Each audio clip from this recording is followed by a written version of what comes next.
Hello, and thank you for tuning in to another episode of Tenunni. Last time, we talked about the narcissists among gang stalkers.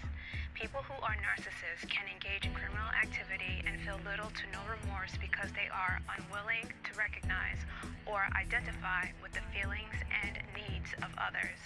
TIs notice that some gang stalkers try to act superior and as if they have achieved some great feat when they give the prompts, even if the TIs don't respond. This could be explained by the narcissist's grandiose sense of self-importance and exaggeration of their achievements and talents. They also expect to be recognized as superior without commensurate achievements. So little things like getting the TI's attention, then coughing, whistling, or making U-turns gives them some sordid sense of accomplishment. Narcissists also use ambient abuse to manipulate others. The book Malignant Self-Love, Narcissism Revisited describes ambient abuse as the steep, subtle, underground currents of maltreatment that sometimes go unnoticed even by the victims themselves until it is too late.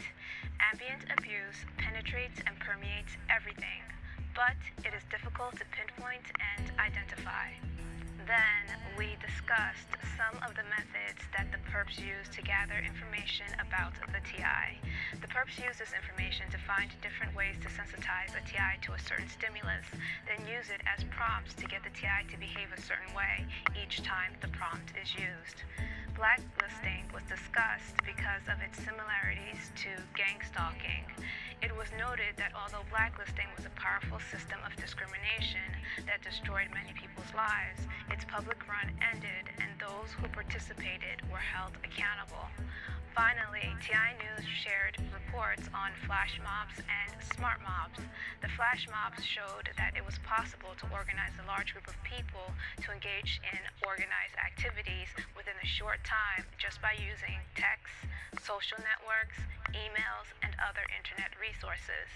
The activities of the flash mobs had many similarities to the gang stalking incidents and helps the public to see that the TI's claims are not unusual. Those were the highlights of episode 4. I am looking for TIs to share their stories. If you would like to be interviewed for the show, please think of 2 experiences in the campaign that you would like to share with the public. Right now the focus is on the harassment, bullying, and stalking aspects of gang stalking. Write a detailed description about what happened and email it to ProtectLifeNow@yahoo.com. Don't worry about making it perfect, just share your story. In the email, please indicate whether you just want your story to be read on the show or if you would like to be interviewed on the show. I look forward to the interviews because I understand what is happening to TIs and the need for the public to hear these real-life thrillers.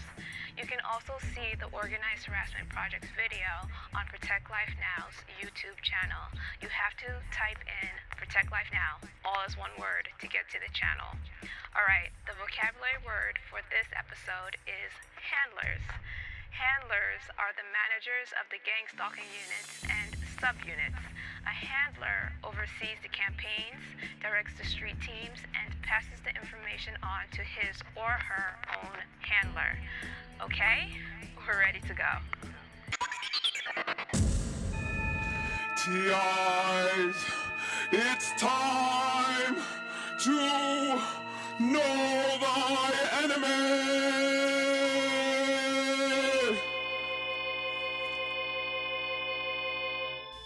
One of the things that is often said is that something like this can't remain a secret.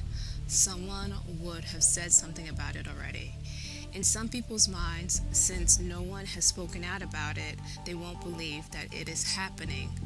They are absolutely correct that something like this can't be kept a secret long. People would have spoken out about it by now. However, they seem to ignore the TIs who have spoken out about this and seek assistance. Aren't the TIs someone? There have been reports and books written about gang stalking, but yet these people keep saying that someone would have said or done something by now, while ignoring all the someones who have. Besides not enough investigations being done, The way the gang stalking units are organized may also help keep the activity an open secret. How are these gang stalking units made up? How do they get new recruits? Based on what is known so far, it is possible that the units are made up the same way that the special agent forces are. I'm not saying that these stalkers are special agents of any sort, just that the units could be created under the same protocol. Let's elaborate. The following comes from Agent Handling by Wikipedia. In intelligence organizations, agent handling is the management of agents, principal agents, and agent networks by intelligence officers, typically known as case officers. A primary purpose of intelligence organizations is to penetrate a target with a human agent or a network of human agents. Such agents can either infiltrate the target or be recruited in place. Case officers are professionally trained employees of intelligence organizations that manage human agents and human agent networks. Sometimes agent handling is done indirectly through principal agents that serve as proxies for case officers. It is not uncommon, for example, for a case officer to manage a number of principal agents who in turn handle agent networks, which are preferably organized in a cellular fashion. In such a case, the principal agent can serve as a cutout for the case officer, buffering him or her from direct contact with the agent network. Utilizing a principal agent as a cutout and ensuring that a human agent network is organized in a cellular fashion can provide some protection for other agents in the network as well as for the principal agent and for the case officer in the event that an agent in the network is compromised. Assuming that standard principles of intelligence tradecraft have been strictly observed by the principal agent and the agents in the network, compromised agents will not be able to identify the case officer nor the other members of the network. Ideally, agents may work side by side in the same office and conduct their clandestine collection activities with such discipline that they will not realize that they are both members of the same network. Since an agent can sometimes identify his or her principal agent or reveal information under interrogation that can lead to the identification of a principal agent, the protection provided by cellular network organization can be time sensitive. If principles of intelligence tradecraft have not been strictly observed, it is also possible that compromised agents can reveal information that exposes other members of the network.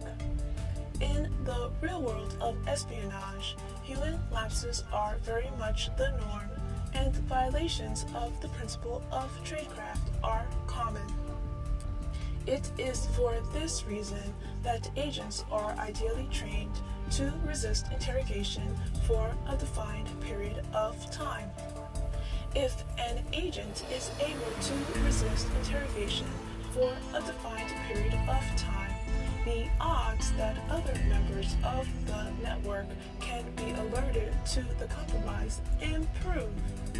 A case officer is an intelligence officer who is a trained specialist in the management of agents and agent networks.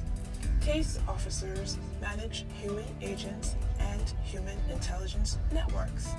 Case officers spot potential agents, they recruit prospective agents, and they train agents in tradecraft. Case officers emphasize those elements of tradecraft which enable the agent to acquire needed information as well as to enable the case officer to communicate with and supervise the agent. Basically, the units are set up in a way that information is delivered on a need-to-know basis for those who are authorized to know, that is. It is possible that perps in one unit may not know perps in another unit, although they may be working on the same campaign. However, the common prompts used in conjunction with other giveaways can allow perps to identify each other. It's nothing new. Here's an example. Two franchise owners are on a business trip to secretly promote their franchise's new products using different marketing strategies. Neither knows the other owns the same franchise and is promoting the same product unless they actually tell each other, or one uses a familiar sales pitch taught during training. Unlike conventional business practices, new gang stalking recruits probably don't get orientation meetings where the organization's history, founders, missions, and values are discussed. Can you imagine what that would be like? Can everyone please settle down? It's time to start. Settle down. First, let me say, welcome, new recruits. I will be your orientation leader today. Before we go into our network's history and tell you a bit about our founders, let's discuss our mission statement. Our mission statement is, we are in the business of destroying people's lives. We will do our best to terrorize everyone chosen for a campaign and those who don't do what we want.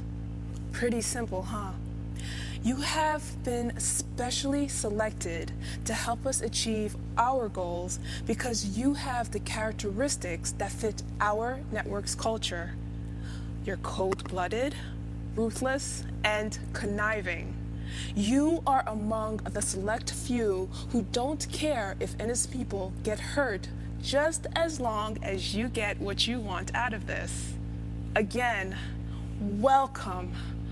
We promise to look out for you as long as you remain useful to us. Any questions? No? Good. Here's a video about our network's history. Agents, spotting, and recruitment. By definition, an agent acts on behalf of another, whether another individual, an organization, or a foreign government. Agents can be considered either witting or unwitting, and in some cases, willing or unwilling. Agents typically work under the direction of a principal agent or a case officer.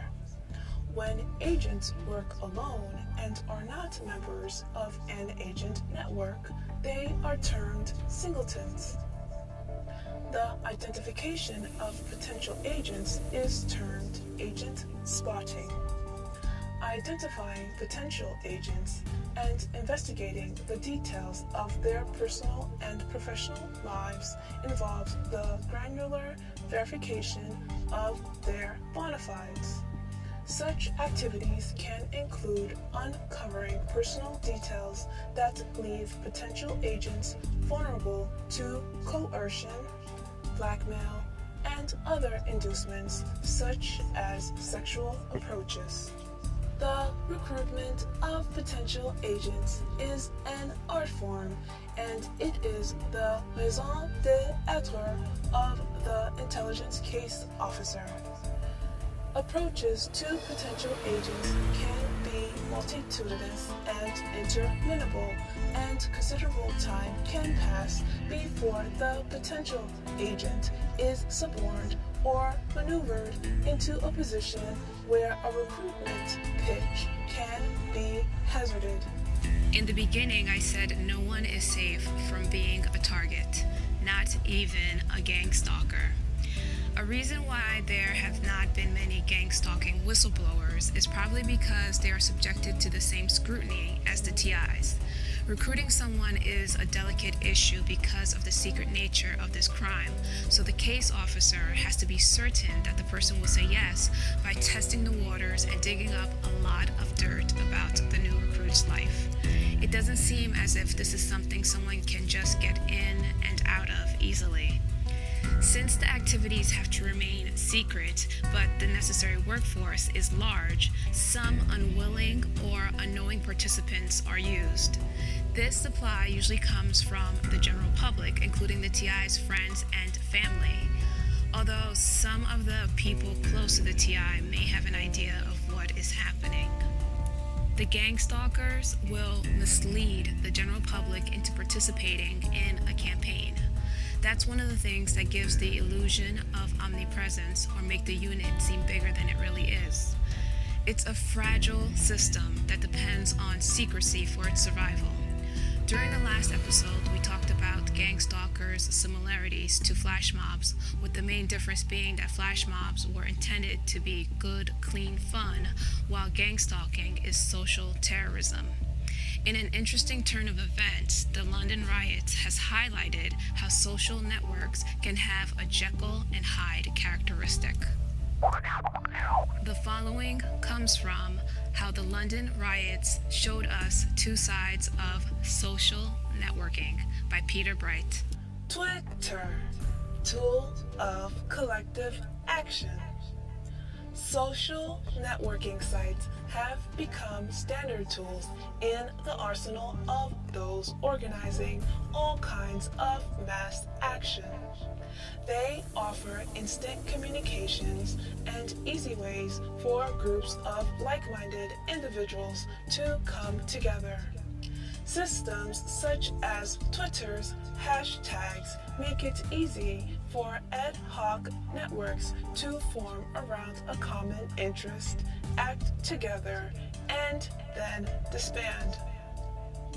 In London, police officers were quick to blame Twitter and social networking sites for the organized criminality that has struck across the capital. The move was almost reflexive. Twitter's role in such events is now well known and expected. Twitter was certainly heavily used during the riots, with Monday setting a record for UK visits to the sites. However, although rioters did tweet and continue to tweet about their acts of theft and vandalism, the blame has now shifted from Twitter to BlackBerry Messenger, BBM. Rioters appear to have been setting their BBM statuses to tell their friends that they were out looting and messaging each other to decide the best places to attack. BBM might at first seem a strange choice. RIM's core audience for the BlackBerry is enterprise users, and the rioters are primarily, though not exclusively, disaffected teenagers and young adults. But BlackBerry Messenger has a very compelling feature. It's cheap. Though RIM would insist that its BlackBerry are smartphones, many of them sell at feature phone prices, putting them within reach of many people who can't afford proper smartphones. BlackBerries are also readily available on pay-as-you-go plans, further broadening their availability. BBM can also be cheap to use, with unlimited BlackBerry Mail and Messenger typically costing about £5 or around $8 a month, less than most data plans or unlimited text packages. BlackBerry Messenger has another desirable feature. It's a closed system. Unlike Twitter, where tweets are public broadcast, or Facebook, where most messages are shared fairly indiscriminately. BBM is private. Most BBM messages are point-to-point, seen only by the sender and the receiver. Group messages are also possible. These two are only visible to those sending or receiving them. The entire system is also encrypted, offering less scope for surveillance by the police. Unlike protesters campaigning for freedom and openness, for whom public visibility was important, privacy is a desirable characteristic for those engaged in criminality. I am not making any comments on the riots or rioters. I just want to focus on the social networking tools that were used. Also, there is no comment on whether the blame lies with Twitter or any other social networking site. The end user is responsible for how they use these sites, although the public should be aware that some people may use these sites to do harmful things, as in the case of gang stalking. One of the questions that may have come to mind was how gang stalkers have kept their activities so secret if they are using Twitter or Facebook. This news report gives a clue into how some gang stalking units are able to send messages under the radar. The article stated that BlackBerry Messenger has another desirable feature. It's a closed system. Unlike Twitter, where tweets are public broadcast, or Facebook, where most messages are shared fairly indiscriminately, BBM is private. Most BBM messages are point-to-point, seen only by the sender and the receiver. Group messages are also possible. These two are only visible to those sending or receiving them. The entire system is also encrypted, offering less scope for surveillance by the police. This could be one inexpensive way that some of the gang stalking units prevent detection. BBM may offer less scope for surveillance, but the article goes on to reveal that police surveillance is still possible. Now it's a bit clearer how new recruits are gathered and what technologies might be used to make it harder to crack into the units. The article did mention that although the new technology and social networks were used to facilitate the damaging activities, it also immediately facilitated the efforts to stop and prevent the same activities. So you're forced into a system of unwanted pursuit? Here's some survival tips. One of the hardest parts of the campaign is betrayal by friends and family. In an effort to isolate and break down the TI, gang stalkers tried to turn those close to the TI against the TI. It's not certain how this is done, but it definitely happens. Here is one TI's story of betrayal.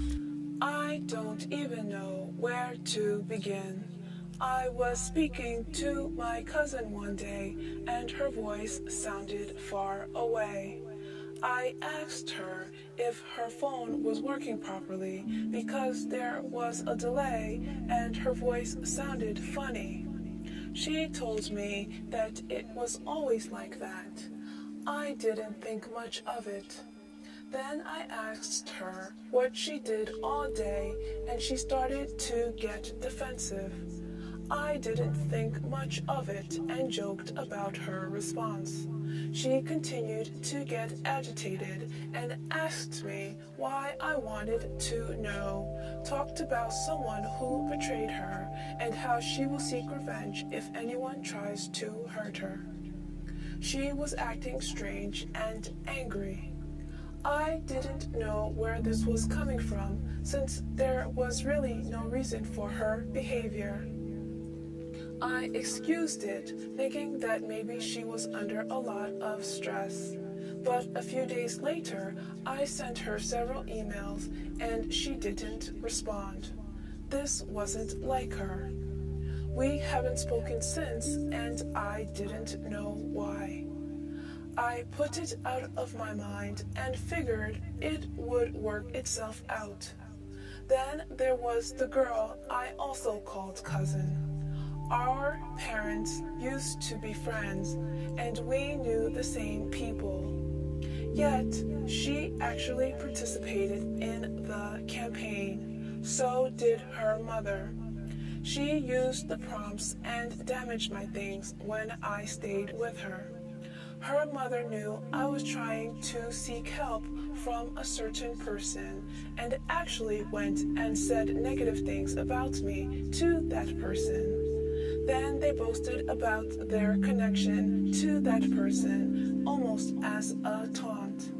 I watched them joyfully participate in the campaign, but I did not fight or argue with them. That's what they wanted.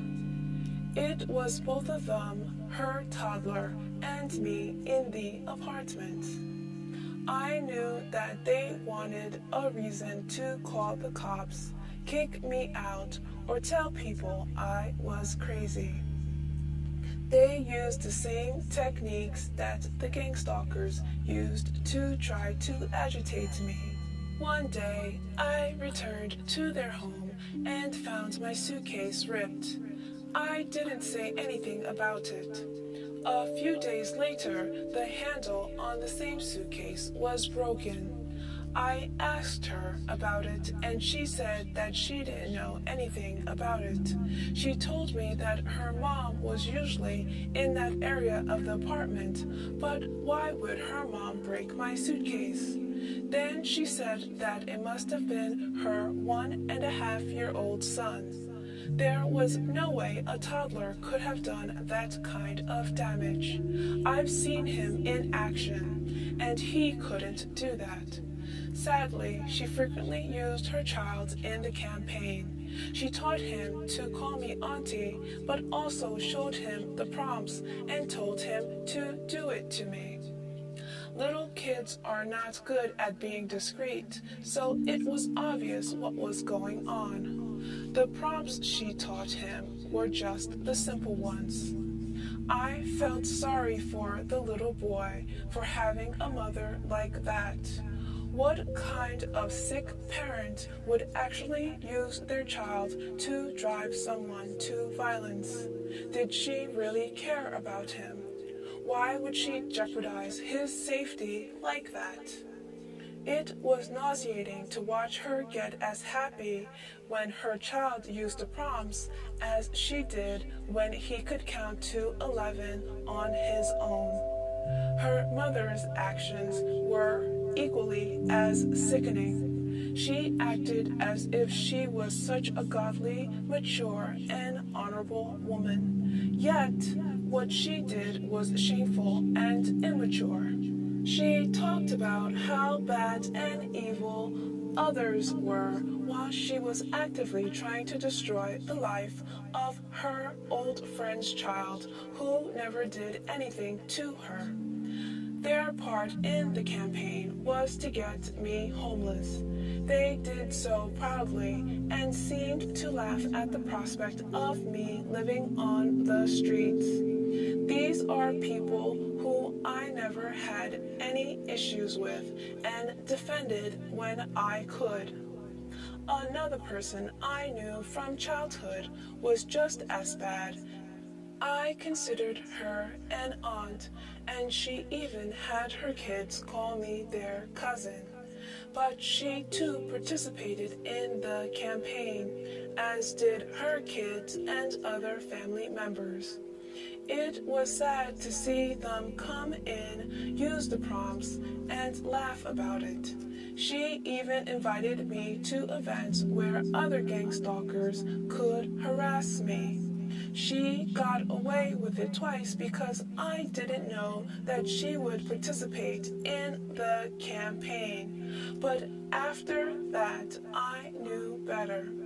She and the other female even tried to drag my family members into it. How could they be so cruel? They behaved as if we were arch enemies.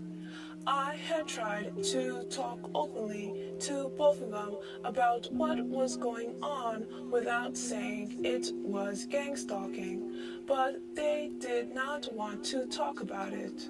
They avoided the issue or used the prompts. It was a strange experience.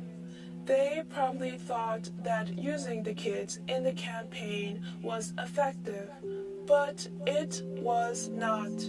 It actually helped desensitize me to the prompts. Seeing kids do it proved the immaturity of the whole thing. When the parents used it, it made it easier to see that they were really just little kids in grown-up bodies. It was easy to see how immature they were, and the prompts were less agitating. Both of the females and the grandma thought they were smart by using the kids, but soon the prompts just reminded me of babysitting. Of course, I didn't lose sight that the parents could pass for adults and were ruthless, but when they arrogantly tried to use the prompts along with intimidation, it just fizzled. I just feel sorry for the kids. Kids know when they are doing something wrong, even if their parents say it isn't. The kids' participation reveals their severely dysfunctional home life. It shows that they come from a family that is not respectful or respectable. This may sound harsh, but I'm just pointing out what the kids' behavior shows. What's harsh is a parent using their kids to destroy an innocent person's life. I came from a dysfunctional home, but my parent never got me involved in her problems. She wanted better for me and always told me to learn from her mistakes. I have seen what happens to kids that are raised by parents who command them to get involved in adult affairs, so I know that their parents are doing as much damage to their kids as they are trying to do to me. If these types of activities are part of their family affairs, it's no wonder bullying is such a problem in schools. It's cowardly, low down, and just plain disgusting for parents to force their kids into these activities.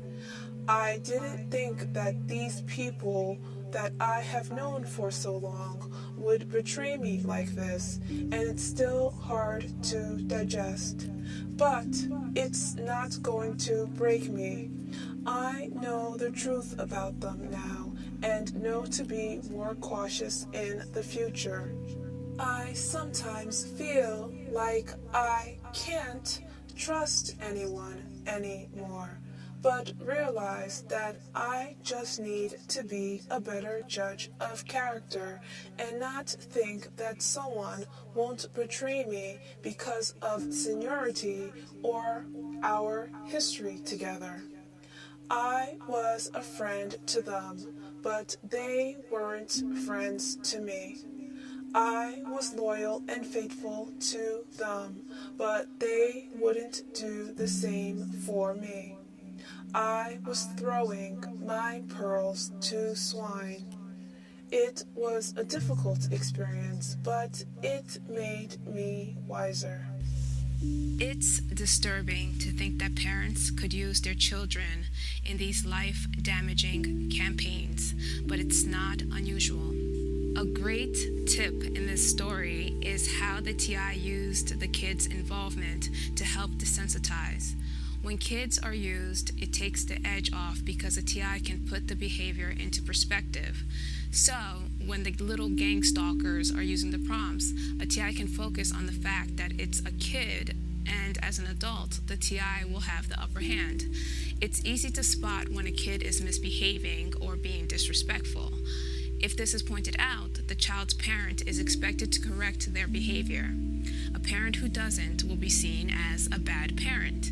Now, if the child is using the cough, whistle, or no lip prompts, then it may be best to quietly use this to desensitize to those prompts, but note it as a gang stalking incident. The gang stalkers are also using the kids to try to make it harder for the TI to report what's really happening. For example, a perp parent will try to make the TI look crazy if the TI claims that the kid is involved in gang stalking because the kid keeps coughing. The perp will blame the cough on something harmless. But if it's the middle of summer, then it seems strange for all those kids and adults to be coughing like it's flu season. There is something wrong with a parent who forces their child to do their dirty work.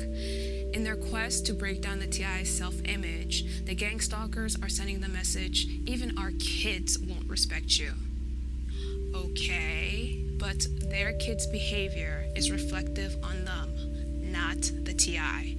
The problem is not that the kids are raised in dysfunctional homes. Some decent people came from dysfunctional homes. The problem is that the perp's kids are raised in dysfunctional homes where the dysfunction is glorified, idolized, promoted, and or perpetuated.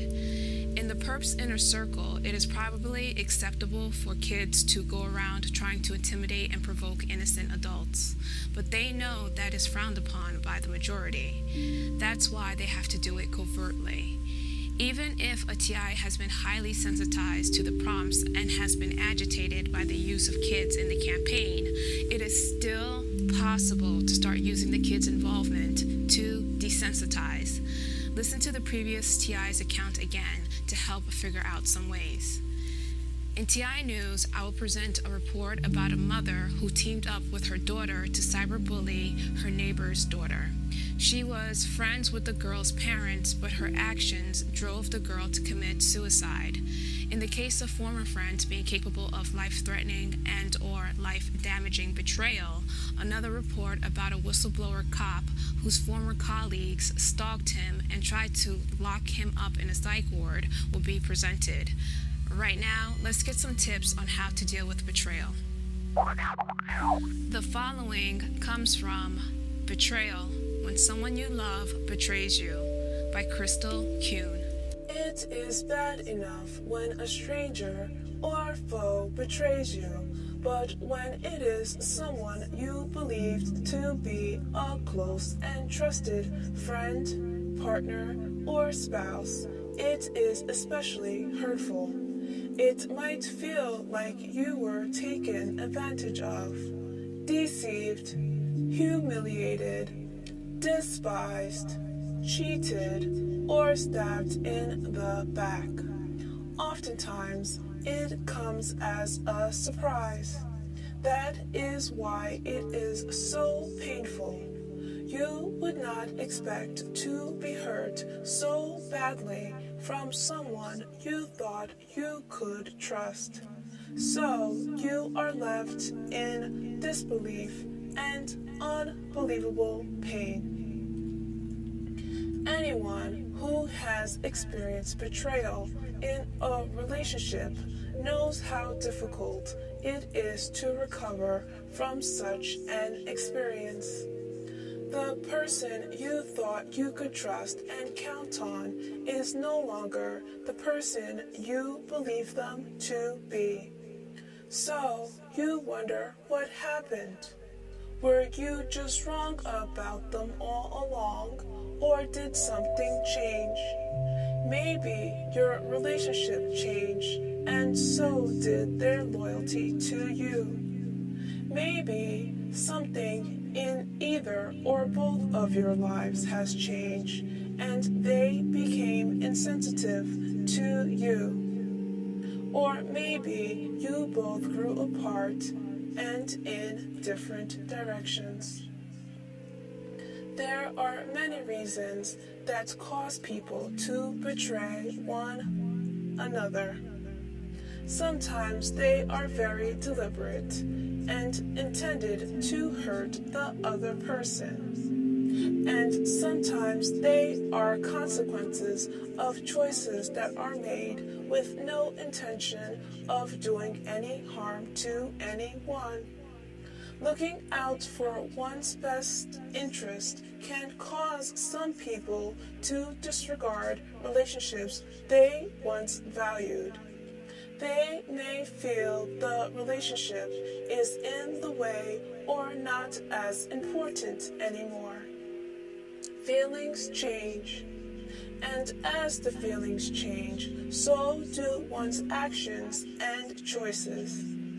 An individual that feels their needs are not being met in a relationship might feel that the relationship is no longer important or worth investing in.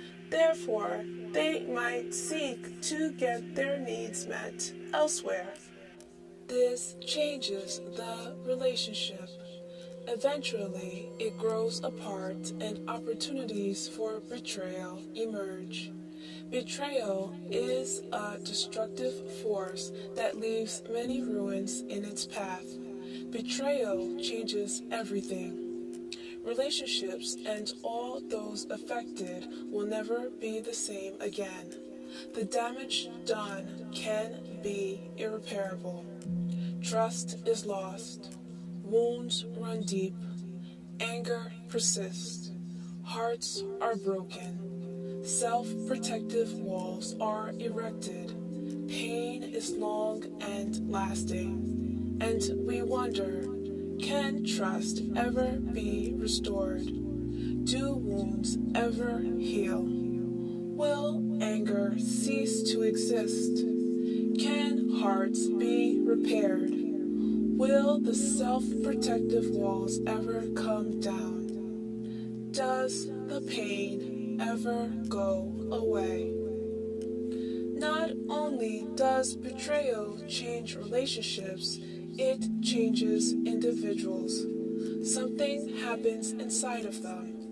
They might find it difficult to ever trust again. They might be more guarded and protective of themselves for fear of being vulnerable again. They might learn to be more discerning and less naive. Their expectations of others may change. They may reflect on their own role and responsibility in the relationship and what went wrong. They might try to understand, empathize, and forgive. They may be motivated to grow from the experience and learn more about themselves and others.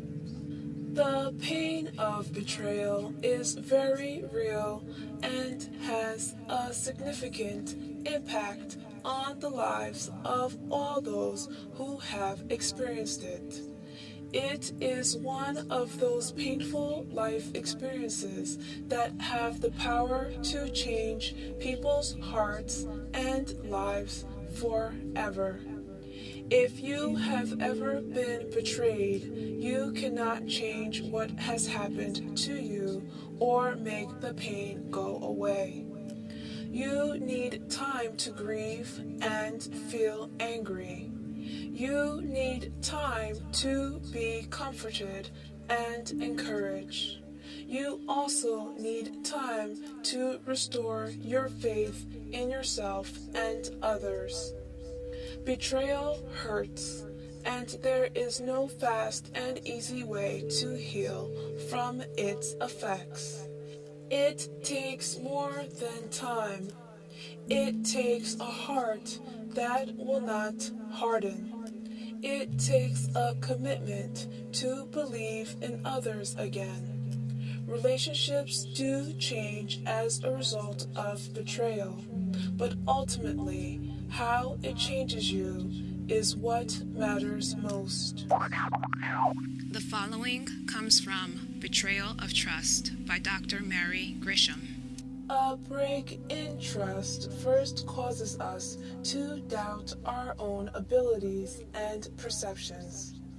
If we trusted and it did not work out, then what is wrong with our own ability to see reality and size up situations? How can we trust ourselves or another again? We go through a period of doubt and questioning that can be quite profound. Emotional response can run the gamut of anger, panic, grief, hurt, and shock. Our response depends on many things. How important the relationship is to us. Whether we felt there was malicious intent behind the action. If we have experienced other significant betrayals in our lives. How much we self-attack and berate ourselves instead of taking this as a learning experience. Many times we need to decide whether to try to repair this break or cut our losses and leave. Much of this decision depends on our perception of the depth of the betrayal and the intention of the other. Sometimes, when processed, the betrayal can be seen as a miscommunication in expectations. Other times, it will be viewed as deeper than that. The attitude of the party who let you down is very significant as well. Does the other seem to acknowledge the problem or just become defensive? Do they take ownership and responsibility for their actions? Do they care how you feel? If you want to repair a break in trust, you may wish to ask for the following actions of the other. Take responsibility for their part in the trouble. Understand your feelings. Change course and maintain it over time. Issue a genuine apology and exhibit remorse. The article said that if you want to repair a break in trust, you may wish to ask for the last 4 actions. If you have to ask for those actions, then trust can't be repaired. The rest of the article is great, but I just wanted to point out that when betrayal occurs, it is difficult enough trying to figure out if the betrayer's remorse, apology, and promise to improve is sincere. If you have to ask or even consider asking the betrayer for remorse, apology, and or improvement, then you are wasting time that could be spent on worthwhile and satisfying interactions.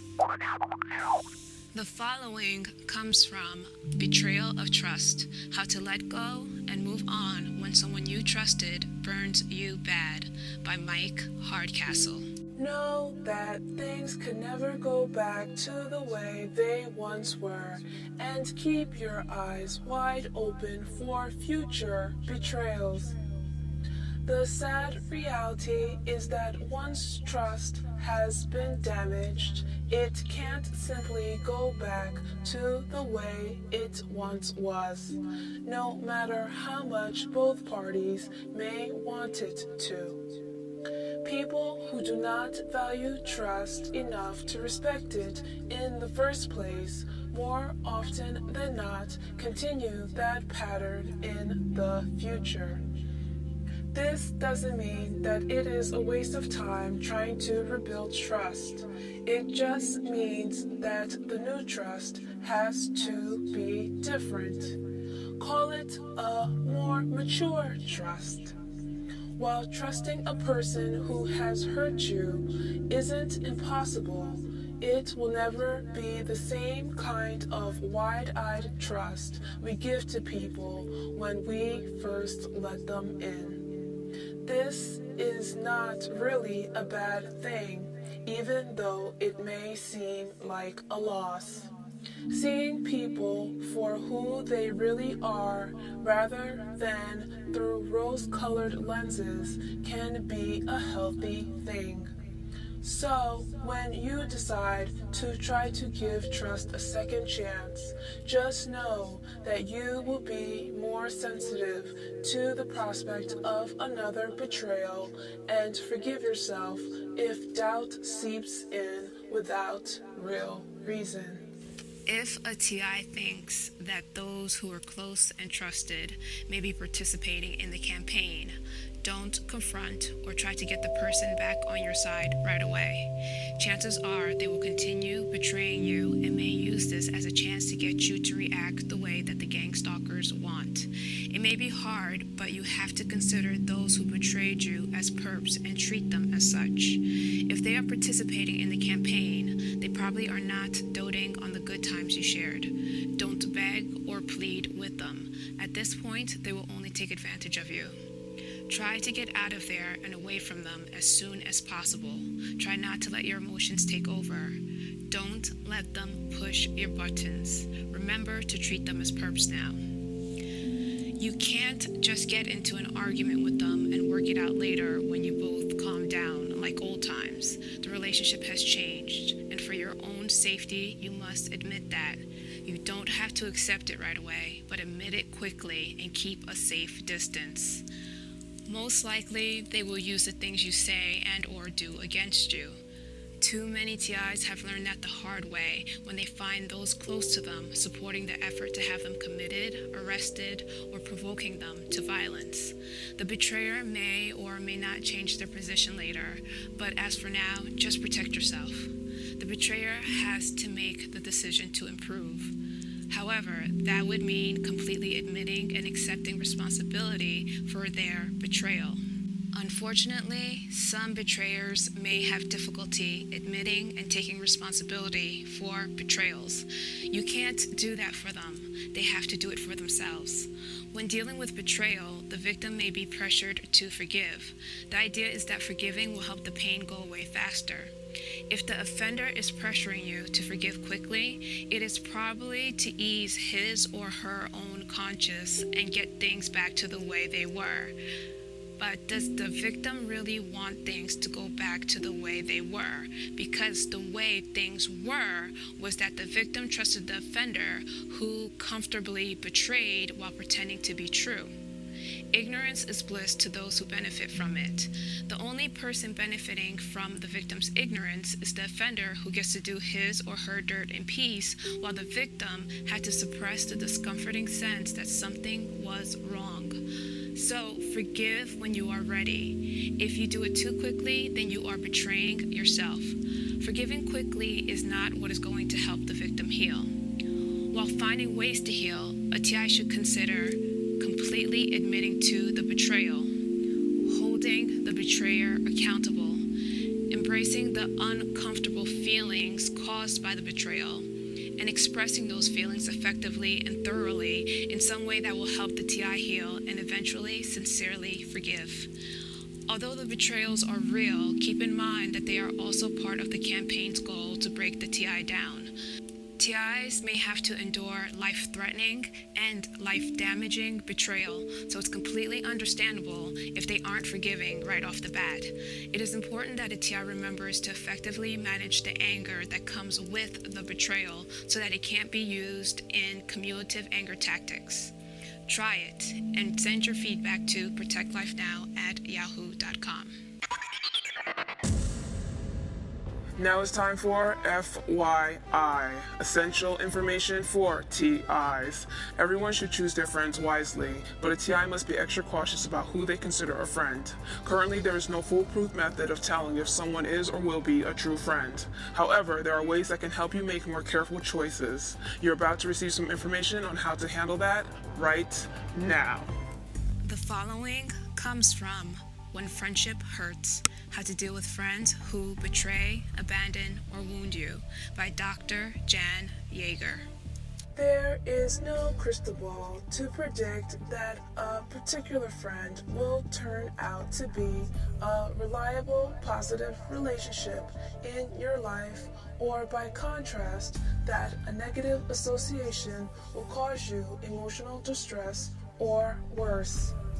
Since destructive or negative friends are not always that easy to spot, being forewarned is forearmed, as the saying goes. Some friends may be betrayers from the start.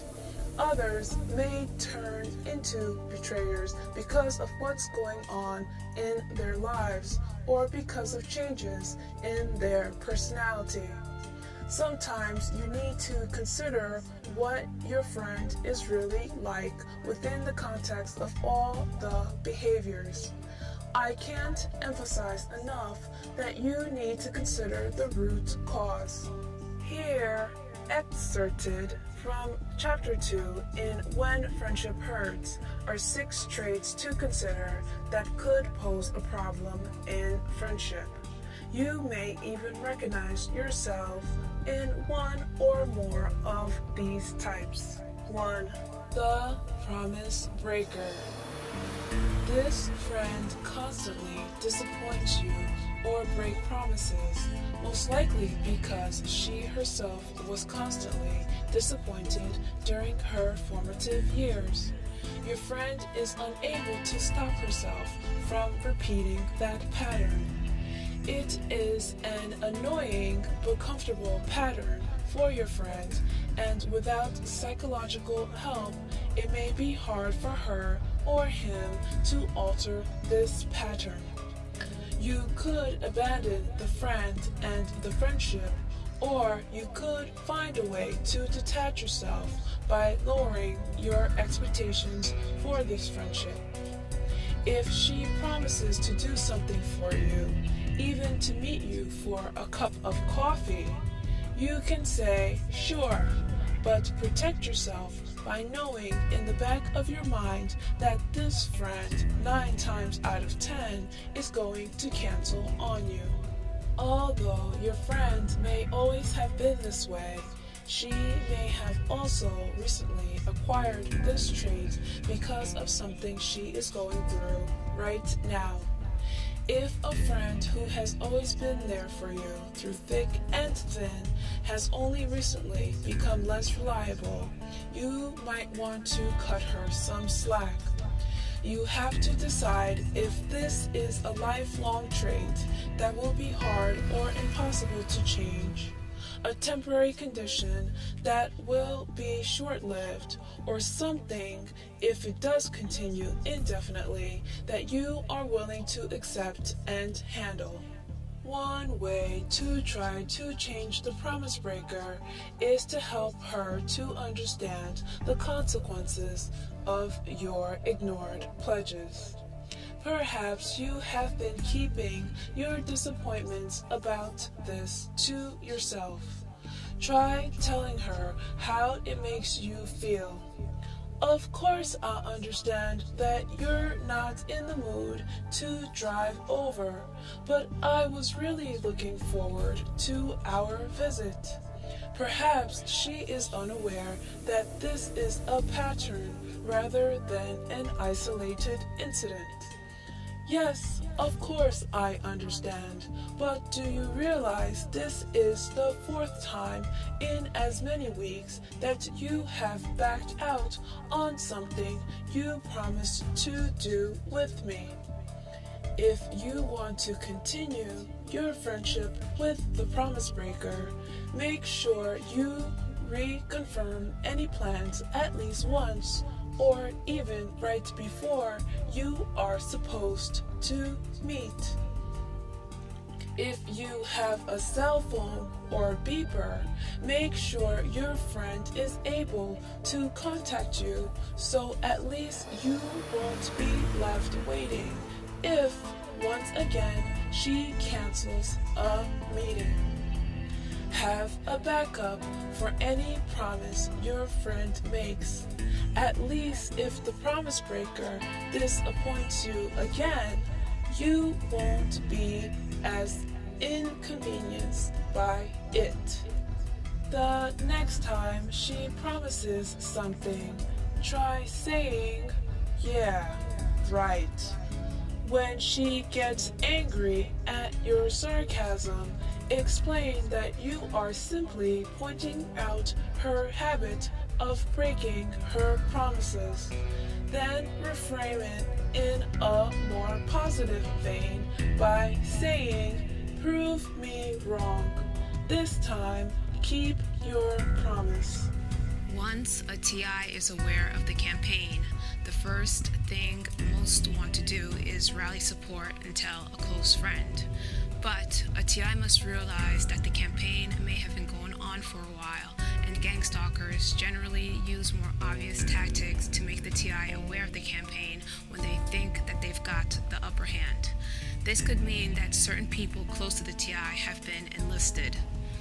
When a TI becomes aware of the campaign, she or he should try to list the people who may be supportive and then try to identify whether those people would betray them or participate in the campaign. A promise breaker is likely to betray the TI. 2. The double crosser. This negative friend betrays you big time. It could happen when someone does something to hurt you, such as spreading a malicious rumor about you. Or it could be an emotional double cross. For example, when a close or best friend stops speaking to you and you never find out why. That's what happened to Jill, who is now 47. Although angry words were never exchanged between Jill and her friend, the silence, the betrayal of their commitment to be friends and to share was just as real as any harmful action. Jill explains, "She was the only real friend I ever had. I didn't make friends easily. I wasn't allowed to have friends. When I got to high school, I met Dale and we became very close.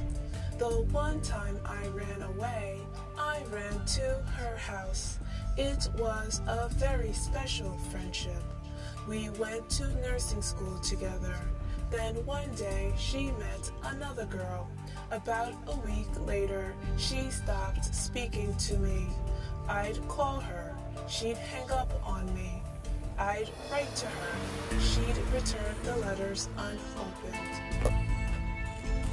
10 years later, they resumed their friendship, although they still have never discussed why Dale stopped calling. The wounds from her friend's emotional double-cross are there, however.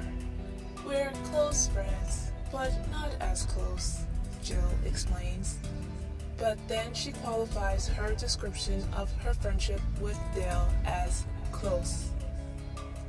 For me, for the type of person I am, it's close. For somebody like my sister, it's not close.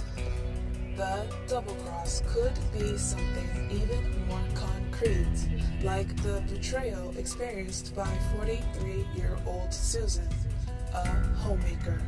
Susan was betrayed by a married, close family friend who was attracted to her sister. He continued to express his desire and love for her, and when she insisted that he put an end to the numerous phone messages at her office, and she told him of her disgust at this attitude, he turned around and told his wife that my sister was coming on to him. It was a real fatal attraction. I personally phoned him and ended our friendship. I'm talking real betrayal. Our family felt totally betrayed by this man whom we had all known since childhood. Susan shares other betrayals by another friend. One of my girlfriends is now using my sister and myself as an alibi while she carries on extramarital affairs. This is very upsetting. She has also repeated some things to another friend which were said to her in confidence. This second friend is putting Susan in a compromising position and possibly even an ethical bind over the cover-up of her extramarital affairs. By blabbing privileged information, she is also acting like the discloser. The double-crosser may have some real emotional issues that need to be addressed if you are to continue a friendship with her. If your friend was betrayed by a parent or sibling during her formative years, she may have a need to repeat that behavior with her friends. The betrayal could have been as subtle as being disappointed by her parents, or as blatant as being the victim of emotional, physical, or sexual abuse. Your friend may need outside help to reverse the cycle she is in, of doing to others what was done to her. If you have been double-crossed by a particular friend, you may want to consider ending the friendship. If you have not been directly harmed by this friend, but have evidence that she has hurt others, you have to decide if you are risking too much by maintaining the friendship.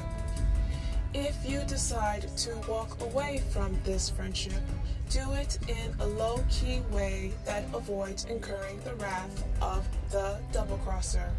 You do not want to be her or his next victim. It's obvious that the double-crosser would betray the TI almost instantly. Figure out who the double-crossers are and take the proper precaution. If a TI had been in communication with the double-crosser before becoming aware of the campaign, she or he should review all interactions and what was said to the double-crosser, because that information was probably passed on to the gang stalkers.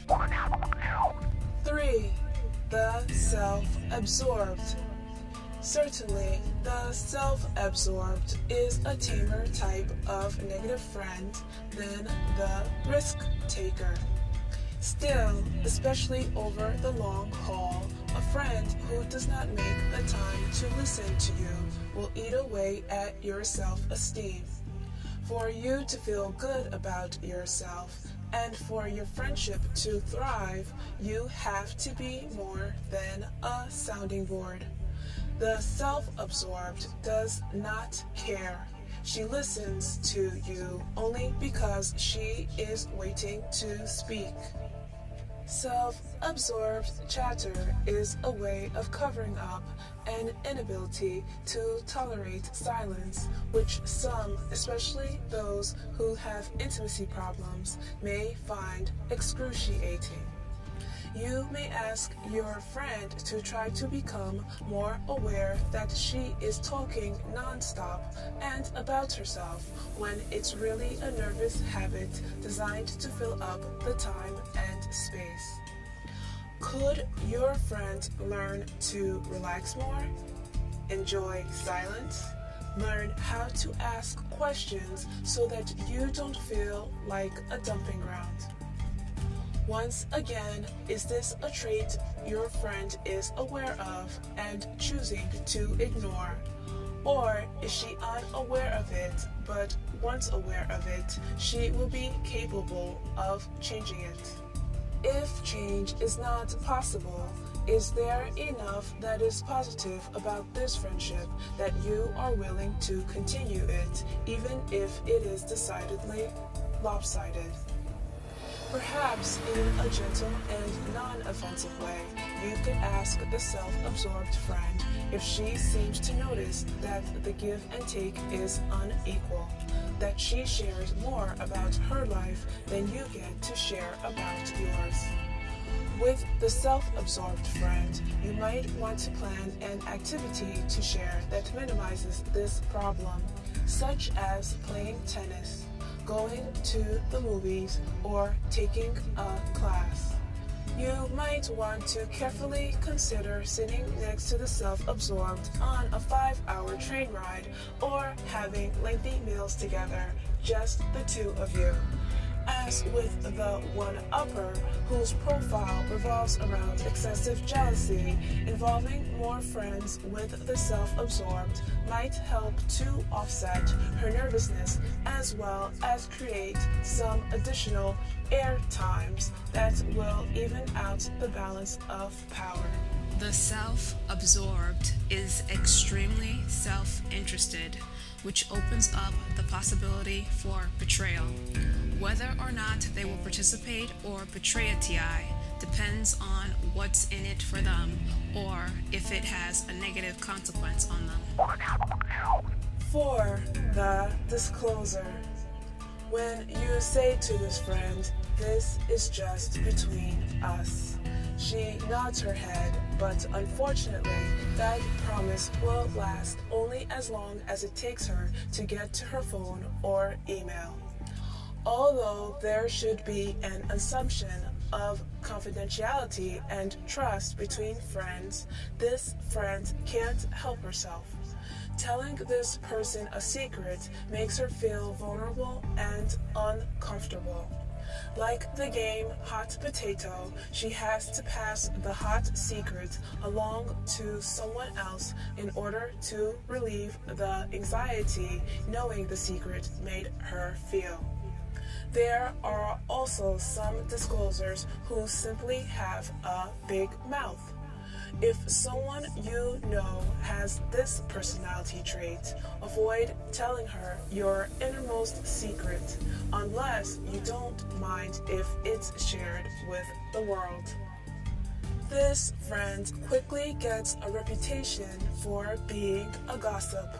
Unfortunately, there may be some secondary gains to having that distinction. Maybe the primary friend is annoyed by the betrayal and the secret sharing, but everyone else, including other friends, may be delighted by the confidential information that is being shared. You also have to be sure that your friend understands that you consider the information that you are sharing should always be confidential or secret. Spreading the news that you just got a raise or are expecting a child may seem like information that is fair game for retelling. If it is something you do not want retold, or if you want to be the one retelling it, let your friend know before you mislabel her the discloser. How do you know if someone will betray your confidence? If you suspect someone has this trait, share an unimportant secret that you could live with her spreading and see how fast or widespread the confidence is shared. If you suspect that your friend is unaware that he or she discloses secrets, start by bringing this behavior out in the open. Pick a specific instance when your friend revealed a confidence and see if he or she acknowledges his or her transgression.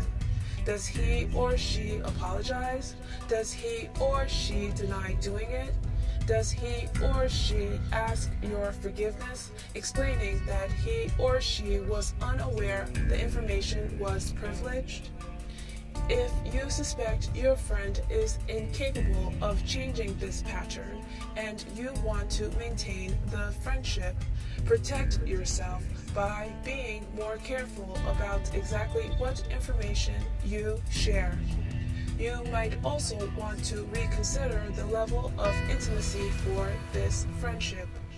If you want to maintain your relationship, perhaps it should be on a less frequent or less confidential basis. Perps will use the discloser's inability to keep a secret to find out a TI's secrets. The discloser may share the information without knowing about the campaign. There are two things to consider about a discloser. One is that if this person can't keep a secret, it is possible that the gang stalkers won't let them know about the campaign, but just milk information out of them. If she or he can't keep certain information private, then the gang stalkers might try to avoid the possibility that the discloser will tell you what's going on.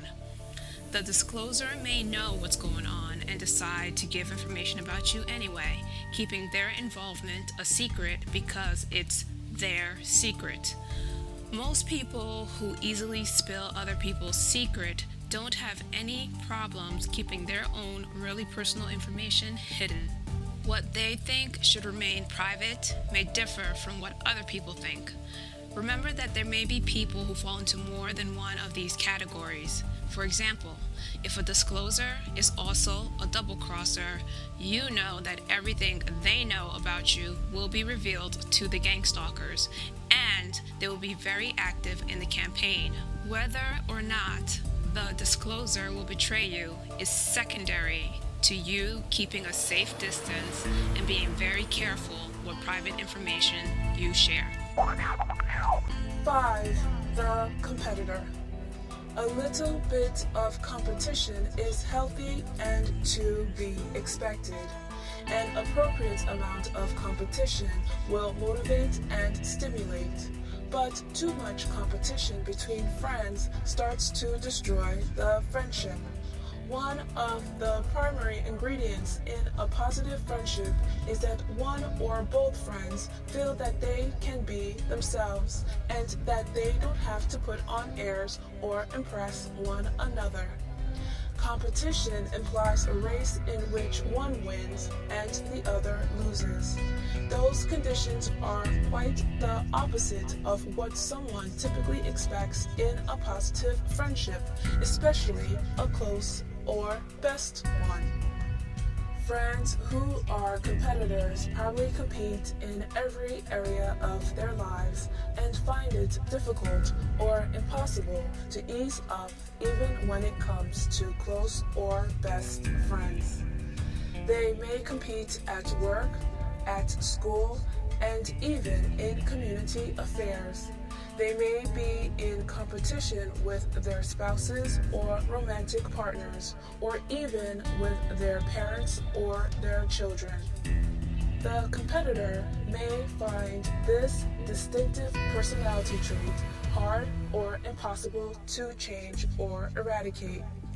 You can help the situation, however, by trying to avoid setting up overly competitive situations. For instance, if you share about a success in your personal life or career, especially if you ease into bragging, you may be unwittingly setting off an "I'll show you" reaction. Helping to heighten the competitor's awareness about this tendency might help her to deal with this proclivity. If you do want to share something that you think will propel her into a Me Too reaction, you should preface your comment with, "Let me just share something with you without it having anything to do with you, okay?" The onus for changing the competitor's behavior, however, is on her. Developing a better self-image will diminish her need to compete with everything you say or do. If you wish to stay friends with the competitor, you may have to be willing to listen to her brags and boast far more often than you can share your own.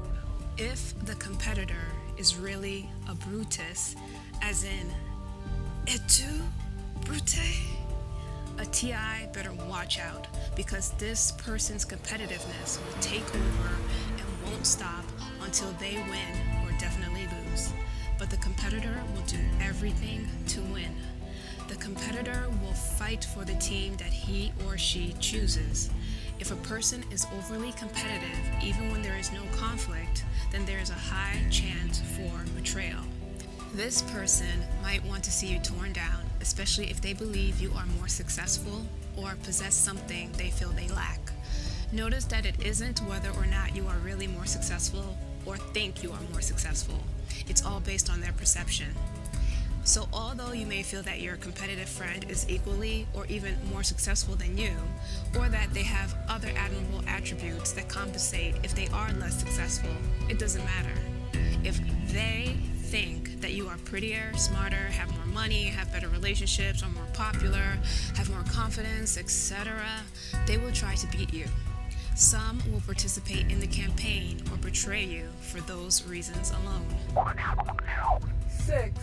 The fault finder.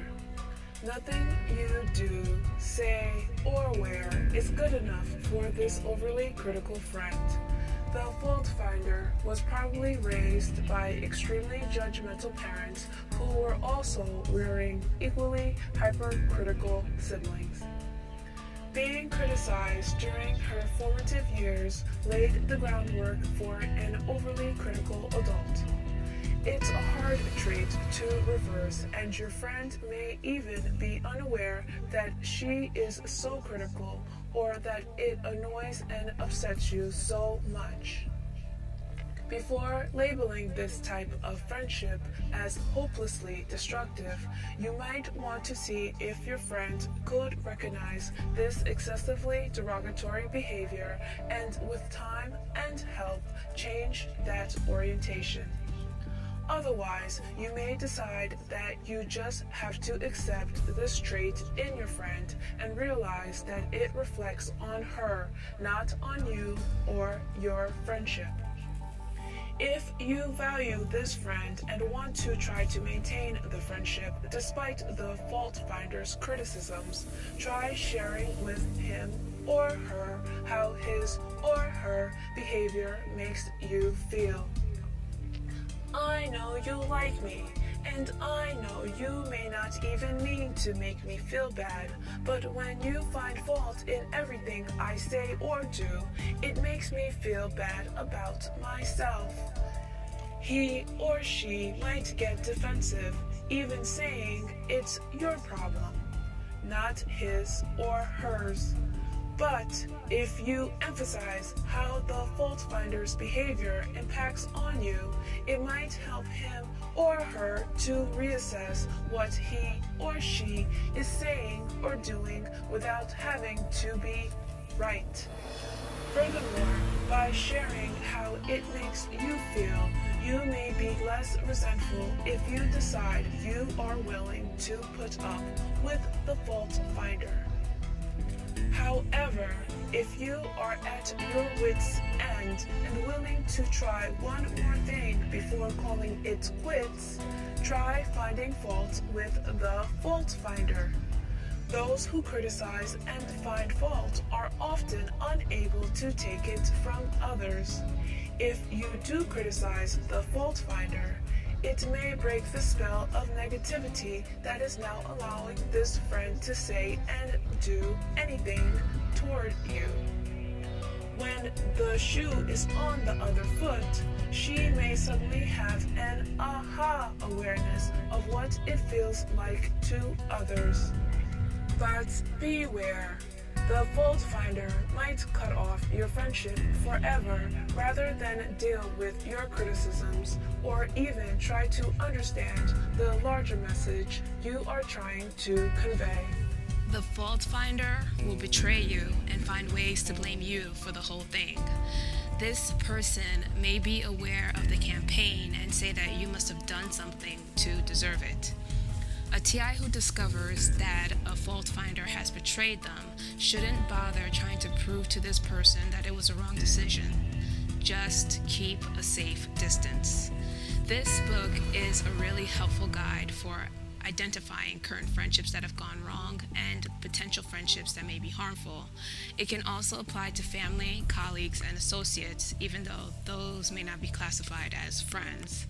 The perps often try to enter the TI's life disguised as a potential friend in order to glean more information and cause more damage. Remember that some perps may also have read the book and tried to work around it, but in any case, it can still be helpful for a TI to become aware of the types of friends and use the information to develop their own ways to decrease the chances of befriending perps and non-perp frenemies. A frenemy is a person who pretends to be your good friend but is really your enemy. It's the annoying, competitive, mean, and hateful friends that you tolerate for some strange reason. The book is a good starting point to help not only TIs, but other people become more aware of how their friendships are going and sort out some issues that may be hard to pinpoint. If you have essential tips for TIs, please send them to ProtectLifeNow@yahoo.com. Ladies and gentlemen, please find your seats and turn off or mute your cell phones, pagers, and beepers. The show is about to begin. This street theater comes from White Plains, New York. I had a habit of going into a certain store and checking out the hair products. It was a routine that the perps picked up on and started to wait for me in that aisle. Once they sent an old man with barely any hair into the section. It was amusing to see him pretending to look at women's hairsprays while watching me. He gave me the prompt, then quickly walked away. Sheesh, can't a TI just shop in peace without having to babysit some perps? I swear, it was like a little kid messing with an adult. These people need to grow up. Speaking of growing up, one day I walked past that hair supply section.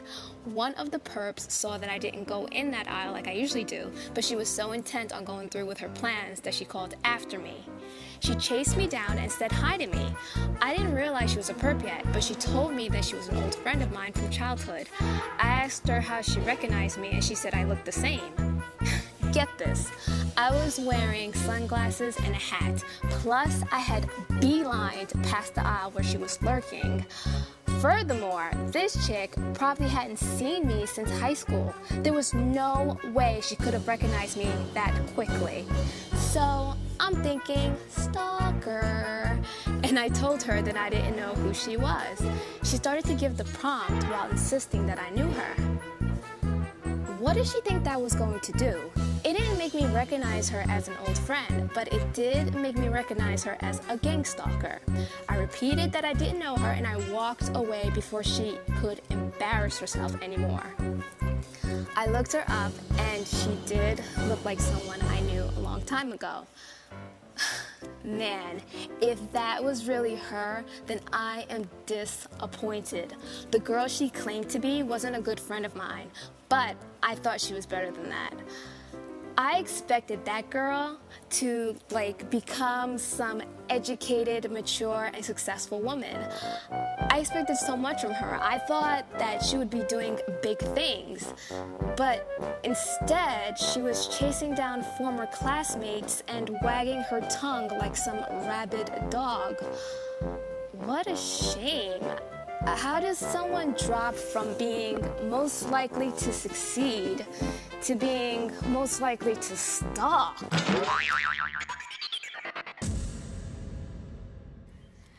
Now it's time for TI News. I'm always looking for news stories about stalking, especially gang stalking. So if you find a news story that appeared in an official news source, please email it to ProtectLifeNow@yahoo.com. So here's the news for today.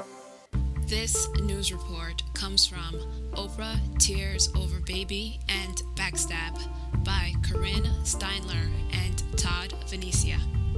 She's a pillar of strength to millions of Americans, but Oprah Winfrey has revealed for the first time how she cried and cried on the dark day when a relative stabbed her in the back and told the world her biggest secret, how she got pregnant and then lost the baby at age 14.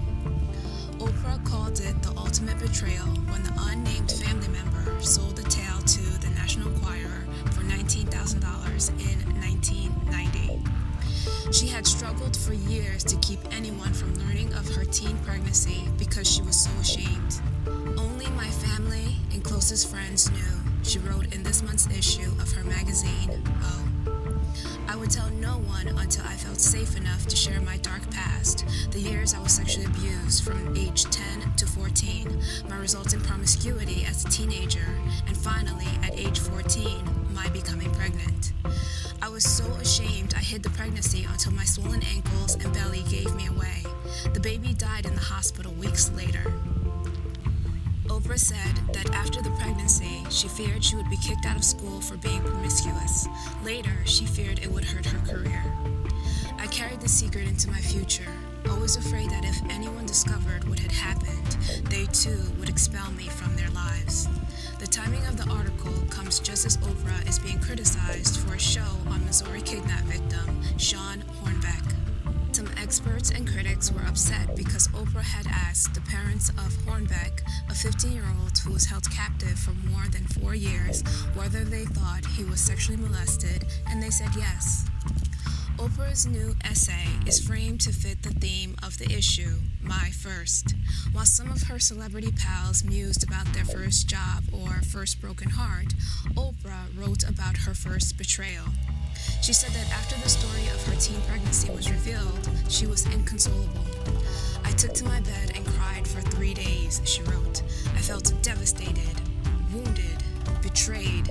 How could this person do this to me? I cried and cried, she wrote. I remember Stedman coming into the bedroom that Sunday afternoon. The room was darkened from the closed curtains. Standing before me, looking like he too had shed tears, he handed me the tabloid and said, I'm so sorry, you don't deserve this. Oprah has spoken before about the abuse she suffered in her youth. In 1985, she first told viewers on her show that a 19-year-old cousin raped her when she was 9. He was the first of 3 family members to sexually molest me, she said at the time.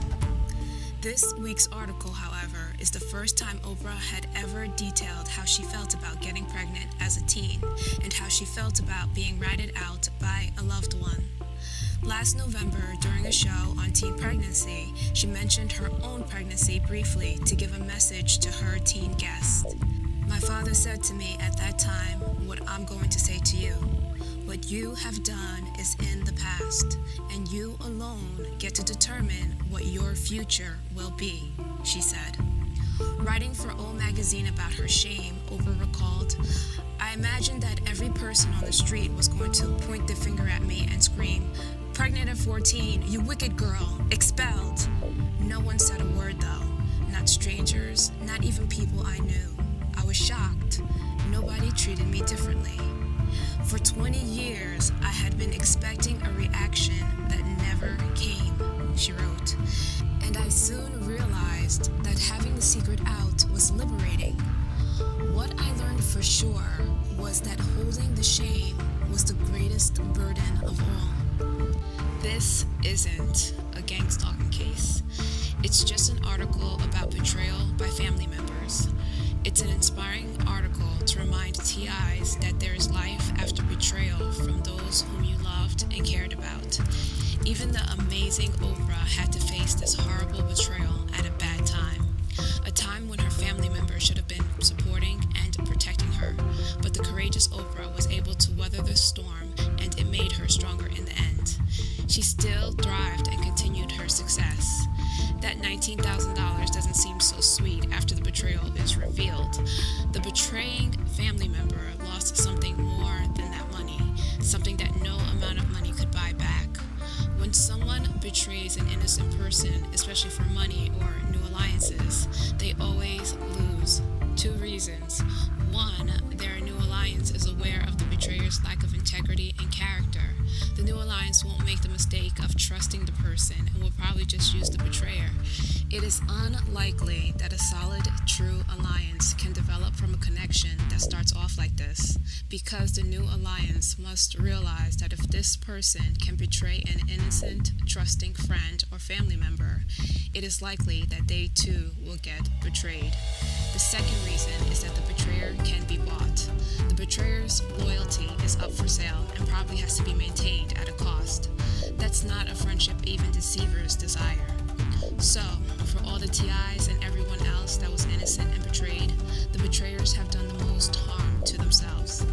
You can restore what was lost, especially when the truth comes out, but the betrayers will not be able to restore their self-inflicted damage to their own reputations and character. This news report comes from Adrian Schoolcraft, Answer the Times, Watch the NYPD Sweat, by Len Levitt. The New York Times Times has joined the Adrian Schoolcraft NYPD imbroglio. By devoting a full column front-page story Friday to the whistleblower cop, the Times has legitimized at least the tip of his police corruption charges that until now have appeared in the city's tabloids, The Village Voice, and this column. Although it may appear to hibernate for part of the year, the Times does awaken and then beware. There's nothing more dangerous to a politician or police commissioner who harbors political ambition. On the surface, the Times Schoolcraft story may seem of minor import, a secretly tape-recorded roll call meeting last April made by what the Times described as a police supervisor that quoted an 81st Precinct captain saying cops have to fulfill traffic quotas or risk being fired. A captain, said the Times, can be heard warning his top commanders that his officers must start writing more summonses or face consequences. He said each officer on a day tour should write 20 summonses a week, 5 each for double parking, parking at a bus stop, driving without a seatbelt, and driving while using a cell phone. The Times, of course, is only at the outer perimeter of the crime statistics scandal that is roiling the department. What's at stake is more than traffic quotas at one precinct. The Times hinted at the bigger picture. It said the captain cited pressure from top police officials, indicating that the quota system was countenanced, even encouraged from on high. Its story added that the recording makes clear that precinct leaders were focused on raising the number of summonses issued, even as the police department had already begun an inquiry into whether crime statistics in that precinct were being manipulated. Crime statistics being manipulated is the elephant in the room down at one police plaza. Downgrading felonies to misdemeanors to make citywide crime appear lower than it actually is not confined to the 81st Precinct, but appears to be rampant throughout the department. As criminologists and a former NYPD captain wrote recently in The Village Voice, the omniside is that in order to silence dissenters and deny any problems, the NYPD continues to close its doors to any non-sponsored outside scrutiny, yet the evidence of data manipulation is at this point overwhelming. Such downgrading has consequences for public safety that go beyond statistics.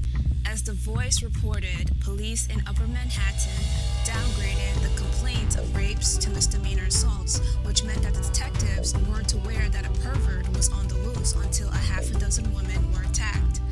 Frightening in another way was the department's response to Schoolcraft's charges.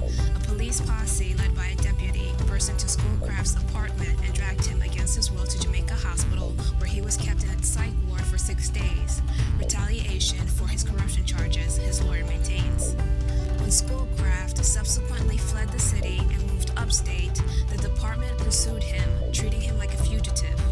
They repeatedly sent cops hundreds of miles to bang on his door and threaten him with reprisal if he did not return. An official of the local upstate police department confirmed to this reporter that the NYPD had been all over Schoolcraft's place. After remaining silent for a day after the Times ticket quota story, the department spokesman came out with guns blazing, calling the reporting of the world's most respected newspaper confused and absurd. Such name-calling is typical NYPD overkill when the department has been caught red-handed. And what of Schoolcraft's charge that the department's spokesman accompanied the police posse that dragged him in handcuffs to the psych ward? So far, the department spokesman, who readers of this column know as Mr. Truth, has refused to officially respond to that question, although he did tell a sycophantic television reporter, off the record, that he wasn't there. So as not to appear confused or absurd, this reporter sent him the following email. Were you or were you not at Schoolcraft's apartment when he was brought to Jamaica Hospital? He did not respond. Let's see how he answers when the Times asks. The Chief Queen's Assistant District Attorney called this column's suggestion that his office was reluctant to investigate Adrian Schoolcraft's police-led trip to Jamaica's hospital psych ward a cheap shot.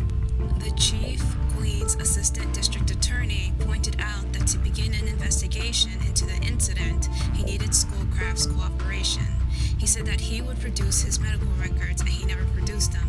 If he produces the records, we will look at his allegations. I have read a news report about crooked cops who engage in gang stalking. I also said that not everyone in the criminal administration system is engaged in these activities. This news report highlights that there are good cops, and some even try to do what is right. However, TI should still be careful when interacting with members of the criminal administration system. The news report also shows that anyone can become a target, how easily people can turn on each other, the attempts to discredit the TIs by forcing them into psych wards, and how gang stalking can be used to silence whistleblowers. The last paragraph also highlights how the victim is blamed. This is a classic trick. If the victim doesn't cooperate, then we can't help him and don't blame us. This is usually said after terrorizing the victim to the point where she or he knows that everything and anything will be used against him or her. Now, some people may say, What are you gonna do, eh? The system is corrupt. This happens everywhere, and it happens all the time. all the time? I don't think so. Everywhere? Probably not. However, if anyone who believes this has been everywhere and seen this happen all the time, please share your experience. It's more like this happens sometimes and in some places. There's no argument that it can happen, but does it have to? If it does happen, should it be automatically allowed or ignored? This news story comes from Suicide of Megan Meyer by Wikipedia. Megan Meyer was born in O'Fallon, Missouri. From the 3rd grade, Megan had been under the care of a psychiatrist. She had been diagnosed with attention deficit disorder and depression and had self-esteem issues regarding her weight. She was described by her parents as a bubbly, goofy girl who enjoyed spending time with her friends and family. For 8th grade, Meyer's parents enrolled her at a Catholic school with a uniform and policy against makeup and jewelry that the Meyers thought would help Megan fit in. At the time of the incident, the Drew and Meyer households were neighbors living 4 doors apart. The account through which the bullying of Meyer took place purportedly belonged to a 16-year-old male named Josh Evans. However, Lori Drew, the mother of a former friend of Meyer, later admitted creating the MySpace account with her daughter and Ashley Grills, Lori Drew's 18-year-old employee. Several people contributed to running the faked account, including Drew. Witnesses testified that the woman intended to use Meyer's email with Josh to get information about her and later humiliate her in retribution of her allegedly spreading gossip about Drew's daughter. Soon after opening an account on MySpace, Meyer received a message supposedly from a 16-year-old boy, Josh Evans, but actually sent by Lori Drew using a fabricated account. Meyer and Josh became online friends, but never met in person or spoke. Meyer thought he was attractive. Meyer began to exchange messages with this person and was described by family as having had her spirits lifted. This person claimed to have just moved to the nearby city of O'Fallon and was homeschooled and did not yet have a phone number. On October 15, 2006, the tone of the messages changed, with Drew saying via the account, "I don't know if I want to be friends with you anymore because I've heard that you are not very nice to your friends." Similar messages were sent. Some of Megan's messages were shared with others and bulletins were posted about her. According to Meyer's father and a neighbor who had discussed the hoax with Drew, the last message sent by the Evans account read, "Everybody in O'Fallon knows who you are. You are a bad person and everybody hates you. Have a bad rest of your life. The world will be a better place without you." Meyer responded with a message reading, "You're the kind of boy a girl would kill herself over." The last few correspondences were made via AOL Messenger instead of MySpace. She was found 20 minutes later in her bedroom closet. Megan had hung herself. Despite attempts to revive her, she was pronounced dead the following day.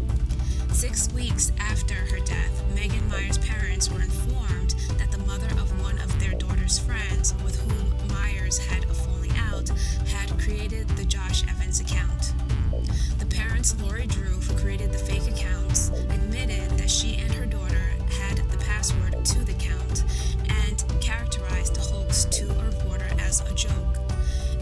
Drew denied knowing about the offensive messages that were sent to Meyer. She told the police that the account was aimed at gaining Megan's confidence and finding out what Megan felt about her daughter and other people. The neighborhood mother who had informed the Meyers that Drew had been responsible for the hoax account said Lori laughed about it, and that Drew said she had intended to mess with Megan. While Drew's name was excluded from most early news stories, CNN disclosed her name through the inclusion of the police report in its broadcast of the story, which many blogs then featured. There was a gap of over a year from the time of the suicide until the time of the controversy behind it was finally reported in the media. This was due to a request by the FBI, who had been investigating the hoax and had asked the Meyer family not to say anything publicly in order to keep the Drews from finding out about their investigation. Shortly after the first anniversary of Meyer's death, Meyer's aunt saw an article about internet harassment and contacted the writer to share Meyer's story with him. Once the story broke, it quickly spread to national and international news outlets. At a press conference on Monday, December 3, 2007, Jack Banas, the prosecuting attorney of St. Charles County, said that Lori Drew's 18-year-old temporary employee, Ashley Grills, wrote most of the messages addressed to Meyer, and that she wrote the final Josh Evans message addressed to Meyer. Grills said she wrote the final message to end the MySpace hoax and get Megan Meyer to stop communicating with Josh Evans. Banas said that he did not interview Grills because at the time she was under psychiatric treatment for the involvement in the Myers case and did not plan to interview her at a later date. The Myers criticized the prosecutor's statements, saying that Banas did not interview any party other than the Drews, and that Banas is solely relying on the testimony of the Drews. Banas stated that the original FBI investigation into the matter, at which time Grills was interviewed, established the employee's role in the event. The Myers have said that they do not hold Grills responsible for Megan's death. Banas said the Drew's daughter, now 15, is attending a different school.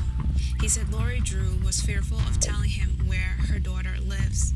According to Lori Drew's attorney, she has had to close her advertising business in the wake of the controversy, and the Drews will probably be unable to continue to live in the neighborhood. Neighbors shunned the Drews following the incident. It's disturbing to know that parents would teach or encourage their kids to do these horrible things. In a scene from a made-for-TV movie called Cyberbully, a young man shares his bullying story during group therapy. He said that he trusted someone enough to reveal some personal information, but the person betrayed his trust and told others. The betrayer and his friends also acted out the private information for the young man every time they saw him. This had an eerie resemblance to the Gang Stalker's street theater. Gang stalking and bullying have so many similarities that it begs the question, did the parents teach the kids how to do these things? Or are the parents borrowing from their kids' tactics? It's the chicken or egg conundrum. Could it be that gang stalker parents teach their kids how to bully and harass others? And if the kids are encouraged to do these things to adults, whom they are supposed to show respect, imagine how easy it could be to do it to their peers, especially when they know that they will have their parents' approval, or even that their parents are engaged in a similar activity. Is this the reason why it seems that parents of victims are running into brick walls, or nothing is being done about bullying? On the flip side, can it be that the gang stalker parents borrow their kids' tactics to make the TI's claims seem childish when they try to report it? Or could it be a mixture of both? Once this gang stalking crime is investigated, more can be learned about it and its connections to other things. It seems as if it takes a death, destruction, or some other kind of tragedy to start the process of change towards something better. It doesn't have to be like this. Meyer's death caused people to finally stand up, and laws were passed against cyberstalking or cyberbullying. This is good, but there is a better way. Let me explain something about these gang stalkers. Some of these people enjoy being cruel and starting trouble. They brag about how mean and cold-hearted they are. When a target is torn down or dies, most of them take it as an accomplishment. just another target they can brag about beating and laugh over the sordid details of the campaign. These are incredibly insecure and overly competitive types who have the tendency to think that if they don't tear someone down, put that person in their place, or rip that person a good one, they haven't achieved anything. In their inner circle, that's how they gain clout. If someone is more successful, intelligent, attractive, has a better personality, etc., these people will probably feel insecure around that person. They will go into their inner circle and plan ways to tear the person down or humble them, as they like to call it. The more they can get away with it, the better they will feel about themselves. That is until the next better person comes along, and there will always be someone who is doing better. They spend most of their energy plotting ways to tear other people down rather than addressing the issues that keep them down and unhappy. They will think that they are smarter or have something over the person because they are doing things to destroy the person without the person's knowledge. Then they may smile in the person's face and call the person stupid for not knowing that all this is happening. The only stupid thing that their victim did was actually mistaking the offender for a decent person. But that can be excused because, as you can see in the TI story, even when the victim figures it out, the offenders continue to lie and deny what's going on. These offenders really have a psychotic habit, but most of these types will deny wrongdoing and blame the victim as much as possible. They get off on getting away with it.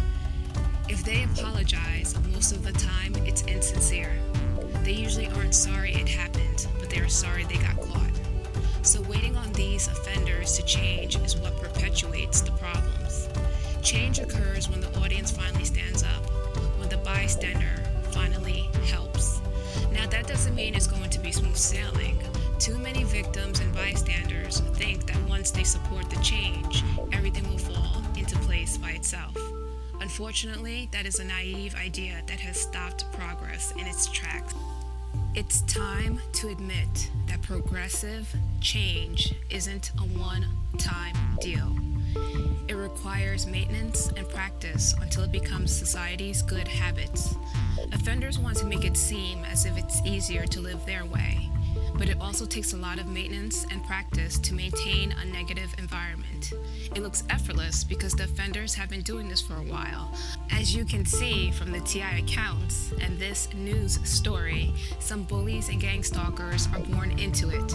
However, the previous accounts and this news story also point out how much effort and vigilance is needed to maintain a sordid campaign. In summary, change begins when the victims and bystanders stand up to the offenders. There's no need to wait for a tragedy. However, progressive change is not a one-time deal. It requires maintenance and practice until it becomes society's good habits. This is mainly because the offenders will be vigilant and extend much effort towards regression. It also takes a lot of energy and vigilance to maintain a regressive environment. In the end, it's up to the victim and bystanders. The bystanders must realize that the offenders give the bystanders two choices: go along with it or do nothing. It doesn't matter which the bystander chooses because both benefit the offender. Both allow the offender to do their dirt in peace, with higher chances of getting away with it. If the bystander plays along, she or he wins the offender's favor. That is, until the offender decides otherwise, or the bystander does something to upset the offender. It's like constantly walking on eggshells. The bystander can also do nothing, don't get involved, and just hope that they will not become a target, or defend their territory just enough to keep the offender away, while ignoring the victim's cries for help and the devastation that is occurring right under their noses. I'm not telling anyone to risk their life, health, or safety to help the victims. That's the idea that people get when they think of helping victims in dire circumstances. That's the movies, the great dramatic rescue that ushers in change, the martyrs who sacrifice their own lives to save another. It's endearing, but unfortunately, it makes progress seem suicidal and damn near impossible. Progress isn't always easy. But it isn't always so hard. So there are choices besides do nothing or go along. One other choice is to do something. There are ways that bystanders can help victims and usher in progressive change without life-threatening or life-damaging risks. A famous quote says that all that's necessary for the forces of evil to win in the world is for enough good men to do nothing. it's true. There's more good than bad in the world. That's why humans still exist. But the good are under constant threat by the bad that if they interfere, they will be next. But remember, there are more good people than bad. That's important. The offenders know this, and that's why it takes so much effort to maintain a regressive environment. However, it's also important to remember that the offenders don't fight fair. They don't play by the rules. And if you beat them at their own game, they will tell you you are no different than them. But this isn't true. In an earlier episode, an excerpt was read from Beware the Covert Aggressive Personality, where it was stated that covert aggressives exploit your normal sensitivities, cause anxiousness, and other vulnerabilities to manipulate you into succumbing. They need people who are not like them to play fair while they break the rules. Why? Because that's the only way they can guarantee a win against someone whom they probably couldn't beat by playing fair. For example, this plays out in gang stalking through the covert abuse, not letting the TI know who they are, outnumbering the TI, spreading misinformation without the TI's knowledge, and preventing the TI and the audience from direct, open discussion about what the gang stalkers said and did. They also rely on the TI to be good and just take the abuse. If the TI fights back, they actually try to make the TI feel bad and spread more false rumors about the TI to the audience. In other words, offenders exploit the fact that most people have a conscience and would prefer to do what is right. While engaging the offenders, victims and bystanders should also take note that most of us want to believe that everyone is good and wants to be good, but they can't help it. A paragraph in the same excerpt can help explain. What our gut tells us a manipulator is like challenges everything we've been taught to believe about human nature. We've been inundated with a psychology that has us seeing everybody, at least to some degree, as afraid, insecure, or hung up. So while our gut tells us we're dealing with a ruthless conniver, our head tells us they must be really frightened or wounded underneath. What's more, most of us generally hate to think of ourselves as callous and insensitive people. We hesitate to make harsh and seemingly negative judgments about others. We want to give them the benefit of the doubt and assume they don't really harbor the malevolent intentions we suspect. We're more apt to doubt and blame ourselves for daring to believe what our guts tells us about our manipulator's character.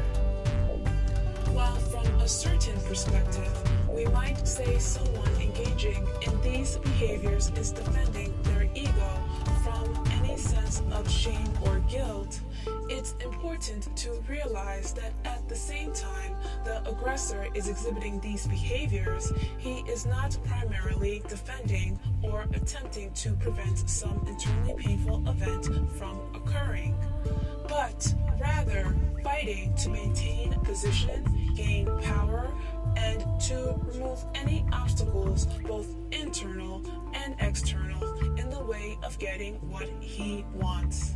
Seeing the aggressor as on the defense in any sense is a setup for victimization. Recognizing that they're primarily on the offensive mentally prepares a person for the decisive action they need to take in order to avoid being run over. So if the audience, bystanders, or victim chooses to stand up to the offender and usher in change, don't Don't be naive and think that pleas to the heart or conscience will always work, or even that the offender will play by the rules. The offender relies on the victims and bystanders to do these things. There is no need to turn into a cynic. Remember, there are more good people than bad. Just admit that some people enjoy doing harmful things to others. I'm not suggesting that anyone engage in criminal or immoral activities or do something that's not right. I'm pointing out the mistakes that progressive people make and what offenders do to regress or prevent change. It's the things that gives the false impression that things will never change, or that no matter how much things change, they will always be the same. Things have changed. Progress has been made and maintained. Learning from mistakes helps victims, the audience, and bystanders figure out ways to usher in and maintain progressive change. That's it for this episode. If you would like to share your stalking story with Tenunni, please check out the Protect Life Now's Organized Harassment video on YouTube. You can also email ProtectLifeNow@yahoo.com for more information. If any gang stalkers disagree with the information presented, please let us know. We would love to hear from you. Thank you for listening, and I'll talk to you next time.